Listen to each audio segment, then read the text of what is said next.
2 दिन पहले मैंने अपने वीडियो में आपको ये साफ तौर पर बताया था कि जैसे जैसे अयोध्या में भगवान श्री राम के जन्मस्थल पर राम मंदिर के निर्माण का काम पूरा होता जाएगा और ज्यों ज्यों वो तारीख नजदीक आएगी, जिस तारीख का देश और दुनिया इंतजार कर रही है, जिस तारीख को अयोध्या के राम मंदिर में रामलला की मूर्ति की प्राण प्रतिष्ठा होगी, वो तारीख जैसे जैसे नजदीक आएगी, देश में ये जो सेकुलर स्यापा है वो वैसे वैसे तेज हो जाएगा। मैंने आपको बताया था ये जो पूरा सेकुलर गैंग है, रुदाली गैंग है, ये छाती पीट पीट के रोएगा, चिल्लाएगा और अलग अलग तरह के नैरेटिव बनाएगा। और कभी कहेगा कि महंगाई बहुत हो गई है, कभी कहेगा कि देखिए दरअसल जो है रोजगार नहीं है, राम मंदिर आप बना रहे हैं, राम से रोटी थोड़ी मिल जाएगी। इस तरह के तमाम जो है नैरेटिव बनाए जाएंगे और इस तरह से ये पूरा सेकुलर गैंग जो है वो स्यापा पीटेगा। मैंने आपसे कहा था अच्छी तरह से। तो ये रुदाली गैंग एक्टिव हो गया और मेरी बात 100% सही साबित हुई। साल के पहले दिन यानी साल 2024 के पहले ही दिन जब तमाम लोग सुबह सुबह मंदिरों में जा रहे थे, भगवान को नमन कर रहे थे और ये आशीर्वाद मांग रहे थे कि ईश्वर हमारा नया साल बेहतर करना, ठीक उसी दिन आरजेडी के एक विधायक फतेह बहादुर ने बाकायदा पटना में लालू और राबड़ी के घर के सामने एक पोस्टर लगाया और उस पोस्टर में यह कहा कि मंदिर जो हैं वो दरअसल मंदिरों में जाने वाले गुलाम मानसिकता के प्रतीक हैं, मंदिर गुलाम मानसिकता के प्रतीक है। और ये कहा ये जो मंदिरों में जाते हैं ना, ये जो पाखंड होता है, ये पाखंड को बढ़ावा देता है। ये कहा आरजेडी के विधायक ने। आरजेडी के विधायक जो है उन्होंने इससे पहले भी हिंदू देवी देवताओं को लेकर इसी तरह के जो हैं अपशब्द कहे थे, हिंदू देवी देवताओं को लेकर इसी तरह के जो है बयान दिए थे, विवादित बयान दिए थे। मैं कहूंगा विवादित क्या, अश्लील किस्म के बयान दिए थे और आरजेडी में उनको किसी ने नहीं रोका। और आज उनकी हिम्मत इतनी बढ़ गई कि नए साल के पहले दिन वो बाकायदा लालू राबड़ी के घर के सामने पोस्टर लगाकर ये कहते हैं कि मंदिर जो है वो गुलाम मानसिकता का प्रतीक है और निशाना उनका सीधा सीधा राम मंदिर ही था। मैं फतेह बहादुर पर रहा हूं, उससे पहले बताता हूं कि जो फतेह बहादुर ने बयान दिया था, ये लगा कि शायद आरजेडी के एक विधायक का बयान है और इससे पार्टी का शायद कुछ लेना देना नहीं होगा, क्योंकि अक्सर ये कह दिया जाता है कि जब इस तरह के बयान होते हैं तो निजी बयान है और पार्टी से कोई लेना देने नहीं है। लेकिन आरजेडी किस तरह से इस विधायक के बचाव में आ गई वो अपने आप में और ज्यादा शर्मनाक है और वो अपने आप में साफ तौर पर दिखाता है कि कहीं ना कहीं ये जो विधायक है फतेह बहादुर, इसको तेजस्वी यादव और लालू यादव और जो आरजेडी है, आरजेडी के जो शीर्ष नेता हैं, उनका वरद हस्त प्राप्त है और कहीं ना कहीं उन्हीं के इशारे पर इस तरह की वो अनर्गल बयानबाजी कर रहे हैं, हिंदुओं के लिए अपमानजनक शब्दों का इस्तेमाल कर रहे हैं। क्योंकि जब फतेह बहादुर का बयान आया उसके बाद बाकायदा जो आरजेडी के मुख्य प्रवक्ता हैं प्रोफेसर मनोज झा, जो राज्यसभा के सांसद भी हैं, वो आए, उन्होंने कहा देखिए वो तो एक विधायक का बयान है। और उसके बाद उन्होंने क्या कहा, उसके बाद उन्होंने वही कहा जो मैंने आपसे 2 दिन पहले कहा था। कहा कि ये जो धर्म का ये जो पूजा पद्धति है, इसका जो भौंडा प्रदर्शन नहीं होना चाहिए।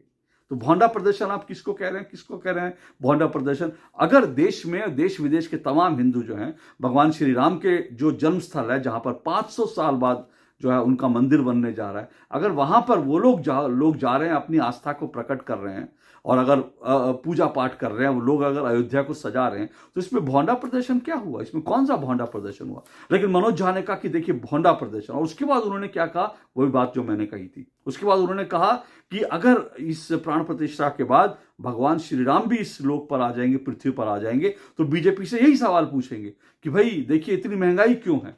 उन्होंने कहा ये बीजेपी से यही सवाल पूछेंगे कि भाई युवाओं के रोजगार का क्या हुआ। वो यही सवाल पूछेंगे कि भाई ये देखिए कि ये जो संपत्ति है, इस संपत्ति का ठीक से बंटवारा क्यों नहीं हो रहा, ये 5 लोगों के हाथ में संपत्ति क्यों जा रही। इस तरह के उन्होंने अनर्गल जो है इस तरह के बयान दिए। अब मैं इसके पहले कि मैं एक एक करके फतेह बहादुर पर भी आऊंगा और मैं मनोज झा पर पहले आता हूं। मनोज झा ने 3 सवाल उठाए ना, 3 बातें कही मनोज झा ने। पहली बात उन्होंने कही कि भाई अगर राम जी आ जाएंगे, मैंने भौंडा प्रदर्शन की बात कर दी, भौंडा प्रदर्शन नहीं है। आप जब टोपी पहनकर जब जाते थे, आप टोपियां पहनकर जब इफ्तार की पार्टी में जाते हो, तो आप तो मुसलमान भी नहीं हो ना, आपने तो रोजा इफ्तार भी नहीं रखा, फिर भी टोपी पहन के जो है इफ्तार की दावत खाने जाते हो, तो क्या वो भौंडा प्रदर्शन नहीं होता? तो भौंडा प्रदर्शन वो नहीं होता क्या? हिंदुओं की कोई चीज हो वो भौंडा प्रदर्शन है। जब सड़कों पर नमाज पढ़ी जाती है, सड़क पे ट्रैफिक रुक जाता है, क्या वो भौंडा प्रदर्शन नहीं होता? तो इनको हिंदुओं की ही चीज भौंडा प्रदर्शन क्यों लगती है?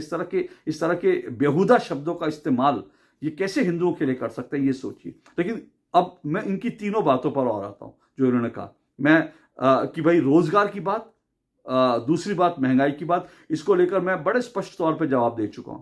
मैंने उस वीडियो में आपको मंदिरों का जो अर्थशास्त्र समझाया था और बताया था कि मंदिर कितने रोजगार क्रिएट करते हैं और सरकारी नौकरियों में कितने रोजगार है, ये मैंने आपको अपनी उस वीडियो में सब बताया था। महंगाई जो है, महंगाई को लेकर क्या मंदिर बनने से महंगाई हो रही है क्या? मंदिर बनने से महंगाई हो रही है? हालांकि कुछ लोगों का ये भी कहना, आपको एक बात और बता दूं कि ये जो नैरेटिव चल रहा है इस वक्त जो है, ट्रांसपोर्टर्स ने स्ट्राइक कर दी है।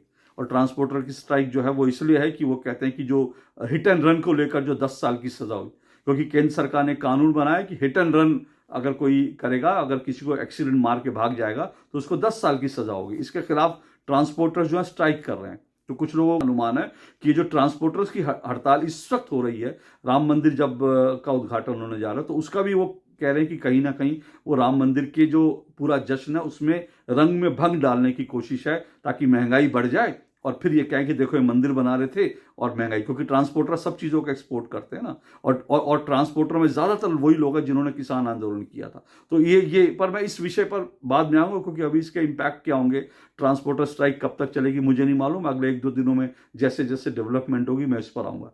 लेकिन उससे पहले जो है, जब मैं कहूँ महंगाई का राम मंदिर से कोई संबंध नहीं है, लेकिन महंगाई का मुद्दा उठाते हैं, इस तरह की बात करते हैं, तो ये दोनों इन चीज़ों का मैंने जवाब दिया था। लेकिन अब ये जो कह रहे हैं संपत्ति की बात करते हैं कि संपत्ति जो है 5 लोगों के हाथ में, अरे भाई बिहार का आम आदमी, बिहार का मजदूर तो ये पूछ रहा है कि संपत्ति ये जो है बिहार में जो संपत्ति है वो लालू के परिवार तक सीमित कैसे हो गई।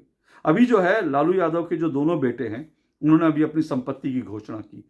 ये तेजस्वी यादव और जो तेज प्रताप यादव है, दोनों भाइयों की संपत्ति, दोनों भाइयों की ने क्या व्यवसाय करते हैं, क्या वो सब आप देखेंगे तो आपको मालूम पड़ेगा डिटेल। दोनों भाइयों ने अपनी संपत्ति जो है करीब 7.5 करोड़ बताई है। इनकी पत्नी की और पिता माता की संपत्ति अलग है। आप सोचिए कि ये दोनों भाई जो हैं इनकी संपत्ति 7.5 करोड़ है। लालू यादव की कितनी संपत्ति है, बाकी कितनी संपत्ति है वो आप देखिए। तो भाई बिहार के लोग तो आपसे ये पूछ रहे हैं ना कि बिहार की सारी संपत्ति जो है यादव परिवार के पास ही क्यों है। बाकी बिहार के लोग जो है मजदूरी करेंगे और धक्के खाएंगे, देश विदेश में जाके धक्के खाएंगे, आपने उनको मजदूर बना के छोड़ दिया।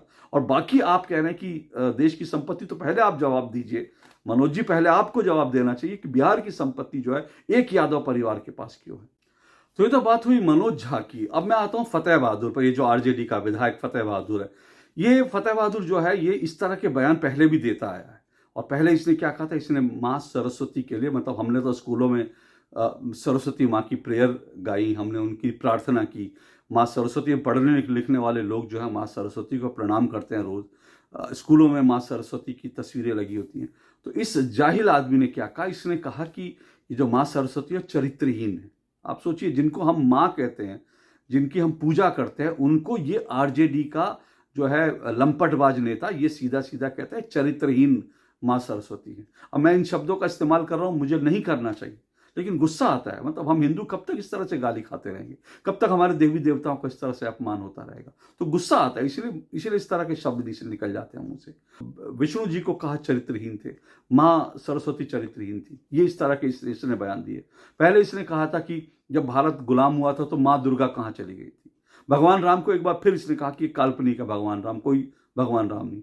इस तरह के बयान ये हिंदू देवी देवताओं जो हम, जिनमें हमारी आस्था है, जिनमें करोड़ों करोड़ लोगों की आस्था है, इस देश की आस्था है, उनको लेकर इस तरह के बेहुदा बयान इसने दिए। और फिर इसने क्या कहा, ये बयान जो है, ये तो अलग चीज़ है ना, कि आप समझिए कि इनकी किस तरह की जो भावनाएं, किस तरह के अंदर, इनके अंदर जो है कचरा भरा हुआ है, मैल भरी हुई है ये आरजेडी के विधायक के मन में। लेकिन अब उसने क्या कहा कि मंदिर गुलामी की मानसिकता है और स्कूल बनाइए। मंदिर बनाने से क्या होगा, स्कूल बनाइए।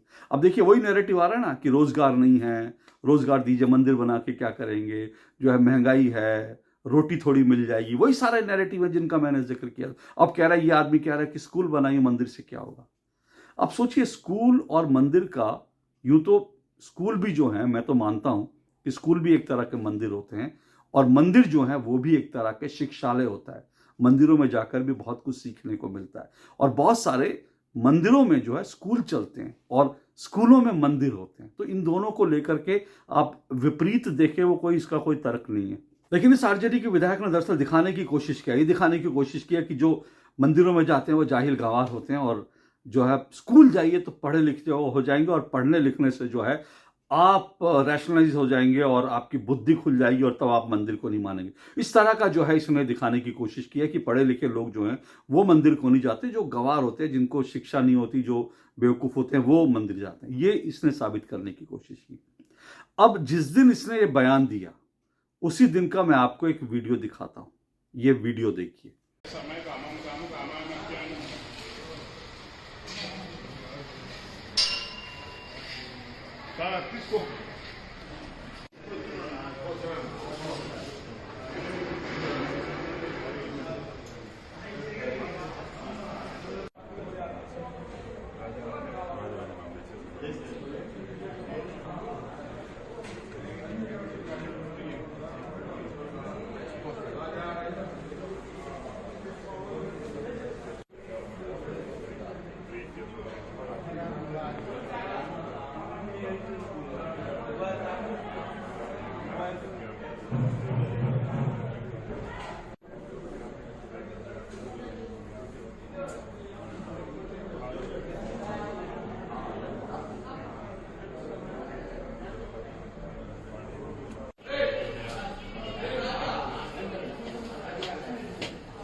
ये वीडियो किनका है? ये एस सोमनाथ का वीडियो है। एस सोमनाथ कौन है आप जानते हैं? इसरो के चीफ हैं। जी हां, इसरो के चीफ हैं एस सोमनाथ। ये उनका वीडियो है। तो आरजेडी का विधायक ये कह रहा है कि भैया जो है मंदिर गुलामी की मानसिकता है और स्कूल जाइए। तो भैया आपसे ज्यादा स्कूल कॉलेज जो है इन एस सोमनाथ ने किया है, जो इसरो के चीफ हैं। अब जरा इन दोनों का कंपैरिजन भी कर लीजिए। ये जो मंदिर जा रहे थे इसरो के चीफ, और ये जो आदमी ये कहता है कि मंदिर जो है गुलाम मानसिकता का प्रतीक है, इन दोनों का तुलना कर लीजिए। ये इसरो के जो चीफ हैं ये एरोनॉटिक्स इंजीनियर हैं, एरोनॉटिकल इंजीनियर हैं, और इन्होंने एरोनॉटिकल इंजीनियरिंग की जो पढ़ाई की है उसमें गोल्ड मेडल हासिल किया है। और ये भारत के तमाम बड़े बड़े जो हैं, जो इसरो जो काम करता है, वैज्ञानिक जो तमाम काम करते हैं, इनके नीचे काम करते हैं। और ये लोग जो हैं ये भारत को नए नए सैटेलाइट जो हैं ये भारत के लिए लॉन्च करते हैं। ऐसे ऐसे सैटेलाइट लॉन्च करते हैं जो दुनिया के वैज्ञानिक नहीं कर पा रहे। अभी जिस दिन इसने बयान दिया उसी दिन मैं आपको बता रहा हूं कि इनका देखिए, जिस दिन इस आरजेडी विधायक ने बयान दिया ठीक उसी दिन भारत ने जो है एक्सपो सैटेलाइट लॉन्च की है। इनके नेतृत्व में, एस सोमनाथ के नेतृत्व में एक्सपो सैटेलाइट लॉन्च की है, जो ब्लैक होल है उसके रहस्य जानने के लिए। और आप जानते हैं ये जो ब्लैक होल के रहस्य जानने के लिए इसरो ने जो सैटेलाइट लॉन्च की है, ये ऐसा करने वाला भारत दुनिया का दूसरा देश है। अमेरिका के बाद दुनिया का दूसरा देश है। तो ये सब काम कौन कर रहे हैं? ये वैज्ञानिक कर रहे हैं, एस सोमनाथ, जो हर लॉन्च से पहले, हर बड़े मिशन से पहले मंदिर जाते हैं। और 1 तारीख को भी, 1 जनवरी को भी जब इन्होंने जो है एक्सपो सेट लॉन्च किया, उस दिन भी इसरो के जो चीफ हैं वो पहले मंदिर गए, भगवान के पास गए, वहां उन्होंने माथा टेका, भगवान को पुष्प चढ़ाए और उनसे कामना की, भगवान से कहा कि ये लॉन्च सफल हो जाए। तो ये पढ़े लिखे आदमी ये हैं। और इतना ही नहीं, ये जो इसरो के चीफ हैं इनसे पहले भी पूछा गया था, जब चंद्रयान सफल हुआ उससे तब उसके पहले भी ये मंदिर गए थे, तो इनसे पूछा गया था कि भाई आप मंदिर क्यों जाते? तो उन्होंने कहा विज्ञान और आध्यात्म का दोनों अलग अलग चीजें हैं। तो सोमनाथ जी ने कहा कि विज्ञान और आध्यात्म दोनों अलग अलग चीजें, और उन्होंने कहा कि जब मैं मंदिर जाता हूं तो मुझे आध्यात्मिक शक्ति मिलती है। ये एक वैज्ञानिक ने कहा, एरोनॉटिकल इंजीनियर ने कहा, गोल्ड मेडलिस्ट ने कहा कि जब मैं मंदिर जाता हूं तो मुझे मंदिर में आध्यात्मिक शक्ति मिलती है। और वो विज्ञान के क्षेत्र में दुनिया के कामयाब लोगों में से हैं। अब आ जाते हैं इस फतेह बहादुर पर। इस फतेह बहादुर को जेडीयू के एक नेता ने वैसे सही नाम दिया है, कहा ये फतेह बहादुर नहीं, कायर बहादुर है। तो इस कायर बहादुर, फतेह बहादुर, जो भी इसका नाम आप समझ लीजिए, इसकी पढ़ाई लिखाई क्या है? जो कहता स्कूल बना दो, ये 10वीं पास है। सोचिए आप, कल्पना कीजिए कि जो ज्ञान दे रहा है ना कि मंदिर मानसिक गुलामी का प्रतीक है, स्कूल बनाइए, स्कूल जाना चाहिए, ये खुद 10वीं पास है। और 10वीं पास है और इसके ऊपर एक आपराधिक मामला भी है। अब आपको एक चीज और बताता हूं, ये जो मंदिर कह रहे हैं ना कि स्कूलों में जाकर पढ़ाई करनी चाहिए, तो भैया बिहार में आप जैसे लोग जो हैं वो बच्चों को स्कूल जाने कहां दे रहे हैं, एक बात। और दूसरी बात ये भी कि बिहार में आप लोग उदाहरण क्या पेश कर रहे हैं। भाई एस सोमनाथ तो हमें ये उदाहरण पेश कर रहे हैं कि आध्यात्मिक शक्ति मिलती है मंदिर जाने से। आप क्या उदाहरण पेश कर रहे हैं? आप ये उदाहरण पेश कर रहे हैं कि आप 10वीं पास हैं, आपके ऊपर आपराधिक मामला एक है, लेकिन उसके बावजूद आपने 14 करोड़ की संपत्ति अपनी घोषित की है। इमेजिन कीजिए, 14 करोड़ की संपत्ति 10वीं पास एक नेता ने घोषित की है। तो फिर सवाल यह कि स्कूल की जरूरत क्या है? मंदिर भी मत जाओ, स्कूल भी मत जाओ। 10वीं पास आदमी अगर 14 करोड़ रुपए कमा सकता है, और ये जो लालू यादव जी के दोनों बेटे हैं, ये जो है 12वीं, एक 9वीं पास है, एक 12वीं पास है, अगर ये दोनों जो है मुख्यमंत्री बन सकते हैं, उप मुख्यमंत्री बन सकते हैं, और ये दोनों जो है 7.5 करोड़ कमा सकते हैं, और अगर फतेह बहादुर जी आप अगर जो है 14 करोड़ रुपए कमा सकते हो बिना स्कूल जाए, तो फिर स्कूल की जरूरत किसको है? आप तो बिहार में ये उदाहरण दे रहे हो। तो ये जो स्कूल का जो है ना, ये दरअसल इनकी छाती जो है फटी जा रही है। मंदिर निर्माण देखकर, मंदिर के लिए लोगों की अथाह प्रेम भक्ति देखकर इनकी छाती फटी जा रही है। और एक बात और, अयोध्या में मंदिर बनने से इनकी छाती फट रही है, इनको बड़ी तकलीफ हो रही है ना, तो ठीक है भाई, आप अपने बिहार में मंदिर मत बनाइए। कौन कह रहा है? हम तो अयोध्या में भगवान श्री राम की जन्मस्थली पर उनका मंदिर बना रहे हैं। अगर आपको उस मंदिर से तकलीफ है तो आप मंदिर मत बनाइए, बिहार में मंदिर मत बनाइए, हमें कोई फर्क नहीं पड़ता। लेकिन सवाल यह कि बिहार में आप स्कूल तो बनवा दो। आप तो कह रहे हो ना स्कूल, बिहार के स्कूलों की हालत तो ठीक कर दो। बिहार में पिछले दिनों जो है एक टेलीविजन चैनल जो है वहां के स्कूलों की हालत का जायजा लेने गया था, और वो जब वैशाली जिले में पहुंचा तो वहां पर एक क्लासरूम में 200 बच्चियां थी। 200 बच्चियों को एक क्लासरूम में मतलब जानवरों की तरह ठूस रखा था। यह बिहार के स्कूलों की हालत है। 8 बच्चियां पता चला कि उनको फेंट हो गई, बेहोश हो गई, क्योंकि आपको सफोकेशन, आप सोचिए कि जब सांस नहीं ले पा रहे हैं, आप उस क्लासरूम में पढ़ेंगे क्या? तो फतेह बहादुर जी, तेजस्वी जी, लालू जी, आप मंदिर मत दीजिए, लेकिन कम से कम बच्चों को स्कूल तो दे दीजिए। एक और स्कूल का आपको उदाहरण बताता हूं। ये स्कूल क्या? जमुई का स्कूल। जमुई के स्कूल में बच्चे, वहां बिजली नहीं थी। सोचिए, बिजली नहीं थी, अब बंद कमरा, अंधेरा कमरा था, और ऐसा भी नहीं कि कमरे इस तरह के बने जहां रोशनी आ रही, नहीं, बिल्कुल घुप अंधेरा का। वहां पे बच्चे जो हैं अपने मोबाइल फोन की टॉर्च लाइट जलाकर पढ़ रहे थे। सोचिए, माँ बाप ने कहा होगा कि बेटा पढ़ेगा कैसे? स्कूलों में मोबाइल अलाउ नहीं होते, लेकिन वहां पर मोबाइल भी अलाउ कर दिए होंगे, क्योंकि वहां तो लाइट ही नहीं है। तो वहां पर जो है बच्चे टॉर्च से लाइट जला करके जो है वो पढ़ रहे थे। ये जमुई के स्कूल का हाल था। और आपको बताता हूं, स्कूलों की स्थिति यह है, बिहार में जो स्कूल है, एक बड़ा सर्वे हुआ था। उस सर्वे में पता चला कि 80% स्कूलों में, सोचिए, 80% स्कूलों में पीने का पानी नहीं है। 70% स्कूलों में टॉयलेट नहीं है बिहार के, और करीब 20 से 25 या शायद 30% स्कूल ऐसे हैं जिनमें जो है जिनमें छत नहीं है, स्कूलों में छत नहीं है, और बहुत सारे स्कूल, हजारों स्कूल ऐसे जिनकी बाउंड्री वॉल नहीं है। तो भाई साहब, आप स्कूल तो बनवा दो, मंदिर मत बनवाओ बिहार में। भाई हमें कोई फर्क नहीं पड़ता। हम अयोध्या जाएंगे मंदिर के लिए, हम काशी विश्वनाथ धाम जाएंगे, हम मथुरा जाएंगे, हम तिरुपति बालाजी जाएंगे, हम नहीं आएंगे बिहार में ना, कोई बात नहीं, लेकिन कम से कम स्कूल तो बनवा दो, ताकि बिहार के बच्चे जो हैं वो तेजस्वी यादव, तेज प्रताप यादव जी की तरह वो 9वीं और 12वीं उनको पढ़ के गुजारा ना करना पड़े, आपकी तरह 10वीं पढ़ के गुजारा ना करना पड़े।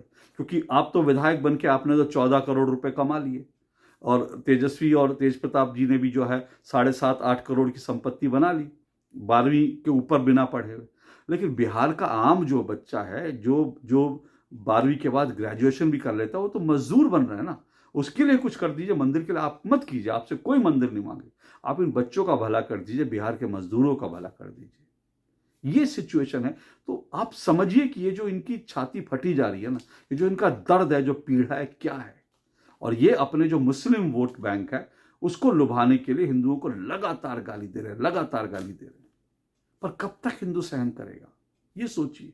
तो एक जो जेडीयू के नेता ने एक बात बिल्कुल सही कही, जेडीयू के जो प्रवक्ता नीरज कुमार, हालांकि जेडीयू के नेता इस पूरे मामले में अब तक शांत रहे, लेकिन अब पता नहीं कि अब आरजेडी और जेडीयू में कुछ प्रॉब्लम हो गई है, क्या वजह मैं नहीं जानता। लेकिन अचानक से जेडीयू के प्रवक्ता ने कहा ये जो फतेह बहादुर है, ये फतेह इसका नाम नहीं बल्कि इसका नाम कायर बहादुर होना चाहिए। और ये भी कहा कि भाई अगर तुम्हें मंदिरों से इतनी तकलीफ है और सार्वजनिक भगवान के कार्यक्रमों से इतनी तकलीफ है तो तुम उनसे वोट मांगने क्यों जाते हो, जो लोग मंदिरों में जाते हैं। बिल्कुल ठीक कहा। और कहा कि जो लोग इस तरह के धार्मिक आयोजन करते हैं उनको अपने घर में क्यों आने देते हो। बिल्कुल ठीक कहा नीरज कुमार ने।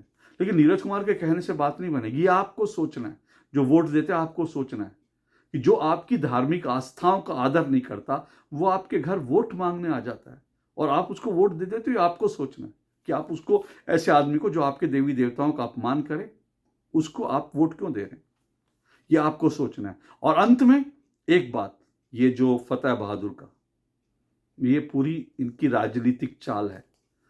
वरना मंदिर जाने वाले जो हैं पाखंडी और मंदिर जाना गुलाम मानसिकता का प्रतीक है।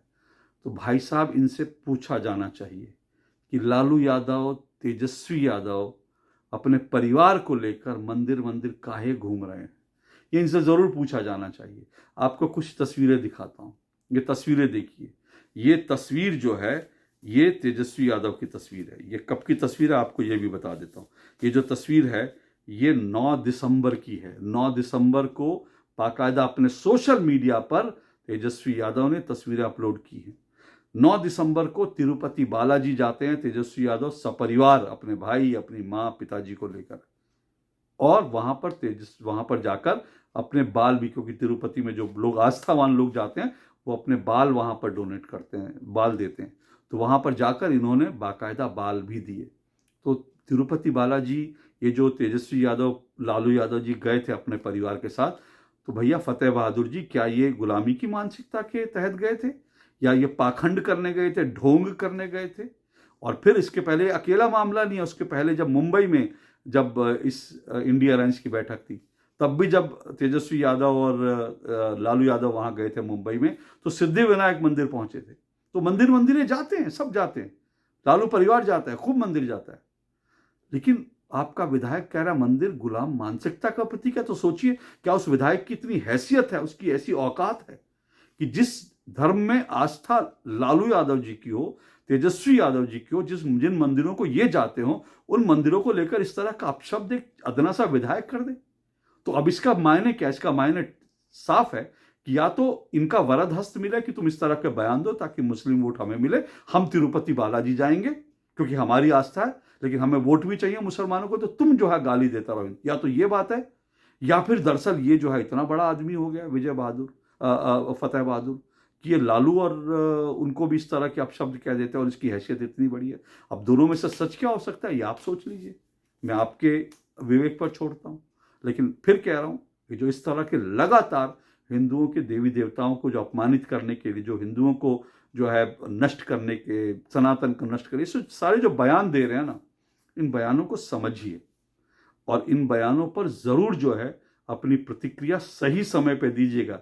प्रतिक्रिया डेमोक्रेसी में कैसी होती है आपको मालूम है, आपको और कोई प्रतिक्रिया नहीं देनी, लेकिन डेमोक्रेसी में जिस तरह की प्रतिक्रिया दी जाती है उस तरह की प्रतिक्रिया जब आपको मौका मिले, इन हिंदू विरोधियों के, सनातन विरोधियों को, हिंदू देवी देवताओं का अपमान करने वाले नेताओं को जरूर जो है डेमोक्रेटिक तरीके से अपनी प्रतिक्रिया से इनको अवगत करा दीजिएगा। आज के लिए इतना ही, नमस्कार।